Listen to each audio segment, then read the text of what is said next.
ఇది కదా ఆఫర్ అంటే ఇప్పుడు ఎంత కొంటే అంత ఫ్రీ. విఆర్ఆ fine silver jewellery Jubilee Hills check post Hyderabad. నమస్తే, నేను Keshav. Welcome to Suman TV. Posani Krishnamurali arrest, ఆ తర్వాత జరుగుతున్నటువంటి ప్రతి అంశము ఒక సంచలనమే.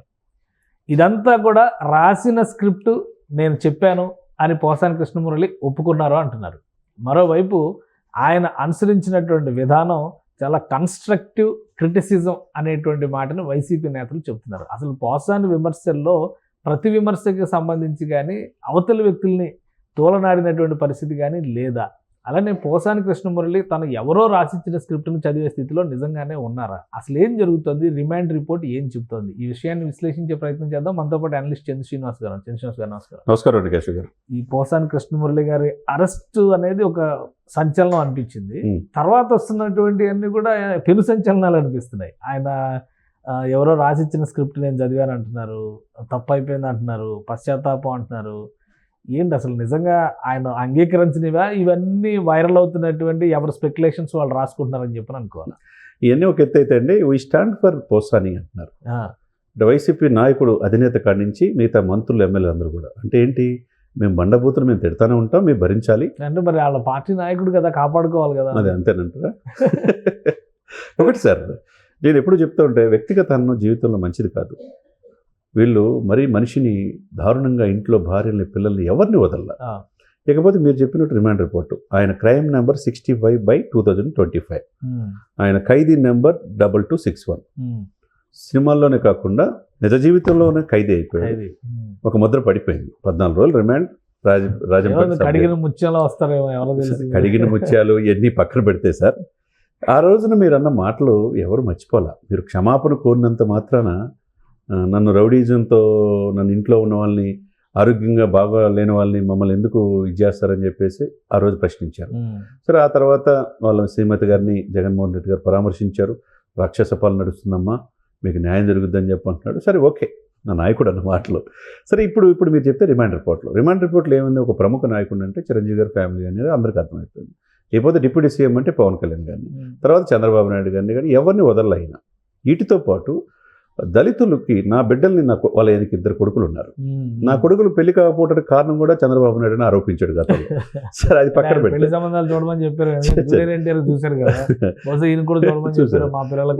కట్ చేస్తే నా పిల్లలకి దళితులకి ఇవ్వను అనే పెద్ద మాట అన్నాడు. అంటే సంఘంలో వర్గాలకి, కులాలకి మధ్య చొచ్చు పెడతానే ప్రయత్నం చేశాడు.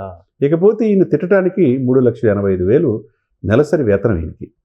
సాక్షాత్తు అదే 3 లక్షల అంటే పార్టీ నుంచి ఇచ్చేటువంటి, పార్టీ నుంచి ఇచ్చేది 3,85,000. అదే ఎఫ్టీసీ చైర్మన్ అయినా ఒక ముందు నుంచో ఉంది, 2019 నుంచి ఉందంట. అంటే ఎఫ్టీసీ చైర్మన్ అయితే మరి గవర్నమెంట్ రోల్స్ లో ఉంటారు. అంతకుముందు తీసుకుంటున్నారు మరి ఇక్కడ అంతే. అందరికి కూడా అఫీషియల్గా వీళ్ళకి శాలరీ అంటే అధిష్టాన స్క్రిప్ట్ ప్రకారం తిట్టడానికి 3,85,000 అంటే మరి ఆ తిట్లు తిట్టడానికి 3,85,000 అంత ఘోరంగా ఎవరు తిట్టరు. ఈయన అద్దు ఆపు లేకుండా నోరుపుకి దారుణమైన, సమాజంలో జుగుత్సాకరమైన మాటలు మాట్లాడిన తీరు ఎవరు క్షమించడానికి నేరం. ఇకపోతే రిమాండ్ రిపోర్ట్లో అవన్నీ ఉన్నాయి కాబట్టి ఈయన అప్లికబుల్ కాదు. ఈయన 196 అనేది చాలా కీలకమైంది. సంఘంలో విద్రోహాన్ని కలిగించడం, శాంతియుతంగా వాతావరణం డిస్టర్బ్ చేయటం, వర్గాలను, కులాల మధ్య అంతరాలు క్రియేట్ చేయటం, వీటిలో చాలా కీలకమైన విషయాలు. దాంట్లో ఈయనకి 300 ఆయన సెక్షన్ పెట్టిన, మిగతా సెక్షన్స్ 353 పెట్టిన, ఈ 196, 111 రెడ్ విత్ అనేది చాలా కీలకమైన మాట. కాబట్టి ఇకపోతే మీరు చెప్పిన పాయింట్ ఆఫ్ వ్యూలో అడుగడుగున ఈయన అరెస్ట్ చేసిన కాడి నుంచి సెన్సేషనే.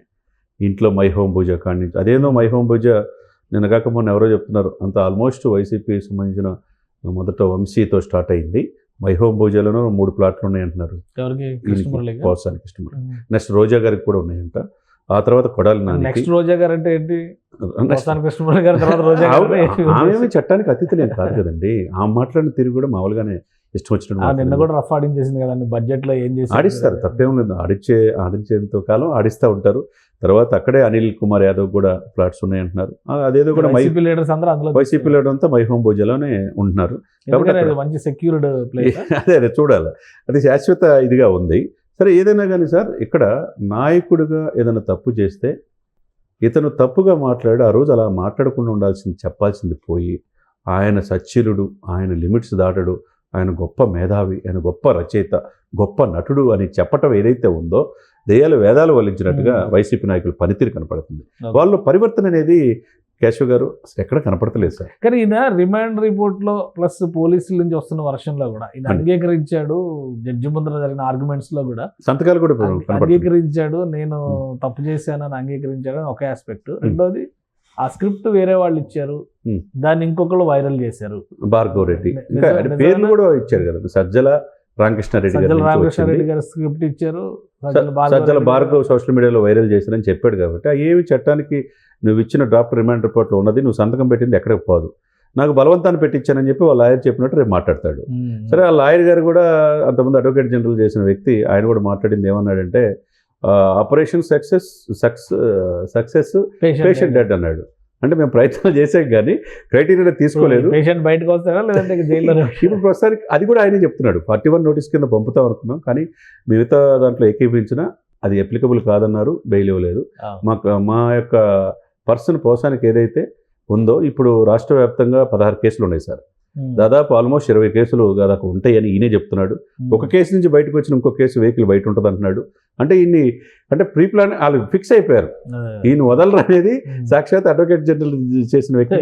ప్రొసీజర్ పరంగా చూస్తే ఒక 3 నెలలు ఉంటారేమో, అంతే కదా. 3 నెలలు డెఫినెట్గా అవకాశం ఉంది. ఎందుకంటే బోరగడ్డ నీళ్ళు అక్కడే ఉన్నాడు, వర రవీంద్ర రెడ్డి అక్కడే ఉన్నాడు, మరి ఈయన కూడా అక్కడికి వెళ్ళాలి తప్పదు.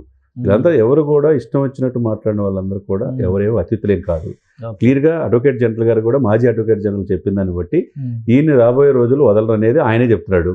లేకపోతే మేము మా 2028 మా జగన్మోహన్ రెడ్డి గారు రాజ్యాధికారం మళ్ళీ రాబోతున్నాడు, వీళ్ళందరికీ లోపల అది కూడా ఒకటి, మేము అప్పటి వరకు మేము పోరాడుతూ ఉంటామని చెప్పేసి వీళ్ళు అంటున్నారు.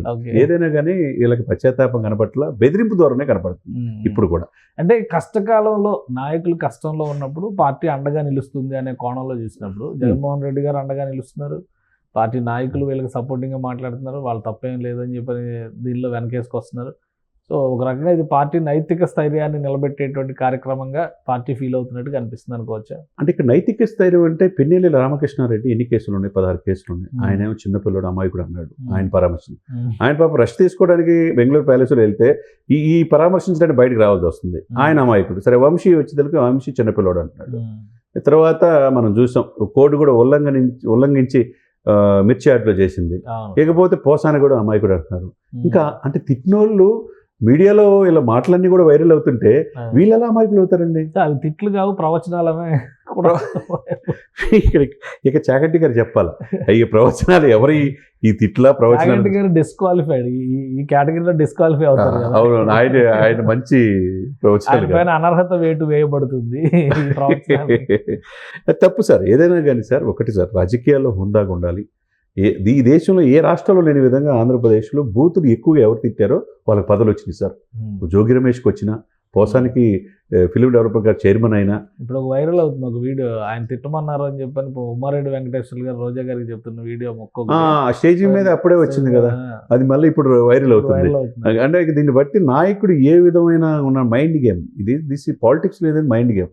మానసికంగా ఒక రకంగా ఎదుటి వాళ్ళని ఇబ్బంది, మానసిక అత్యాచారం చేశారు సార్ వీళ్ళు. యాక్చువల్గా వీళ్ళు చేసిన మాటలు, వీళ్ళ కథలు, వీళ్ళ వ్యవహారాలు ఇవన్నీ చూస్తుంటే ఇప్పుడేదో శుద్ధపూసలాగా మేము అమాయకులు అన్నట్టుగా వీళ్ళు వ్యవహరిస్తే మాత్రం ఎవరు కూడా అక్కడ సానుభూతి ఎవరు వ్యక్తం చేయట్లా. వాళ్ళు చేసిన దానికి ప్రజలకి ఒక టెస్టింగ్ టైం లాగా ఉంటుంది. అంతే, ఏది నిజం, ఏది అబద్ధం, ఏది కరెక్ట్, ఏది రాంగ్. ఎందుకు అందరూ తెలుసు ప్రజలు చాలా తెలియగలరు కాబట్టి లీగల్ ప్రొసీజర్ లో మాత్రమే క్లారిటీ అంతే తప్పితే దీంట్లో ప్రజలు వాళ్ళు తప్పు చేశారని అందరికి చూసిన వాళ్ళే, ఆయన ప్రవచనాలు విన్నవాళ్ళే. కాబట్టి దీనికి ఏమి సానుభూతి ఎవరికి లేదు. ఒక నాయకుడికి వైసీపీ ఇండస్ట్రీలో కూడా అదే పరిస్థితి ఉందా? ఎవరు ఖండించడం, ఎవరు ఇక్కడ ఇప్పుడు వరకు ఒక్కళ్ళైనా ఖండించింది ఎవరైనా చూసారా మీరు? ఆ రోజు ఎందుకంటే పోసన ఆ రోజు మాట్లాడింది అసలు దారుణమైనదని అందరికీ తెలిసిన అంశమే. ఒక్కరు కూడా ఖండించలేదండి. ఇండస్ట్రీ వైపు కూడా తనను ఆదరించిన ఇండస్ట్రీ కూడా తన వైపు లేదు. ఇప్పుడు తన పార్టీ నాయకులు ఒక్కరు తప్పితే ఎవరు కూడా సానుభూతి వ్యక్తం చేయట్లేదు.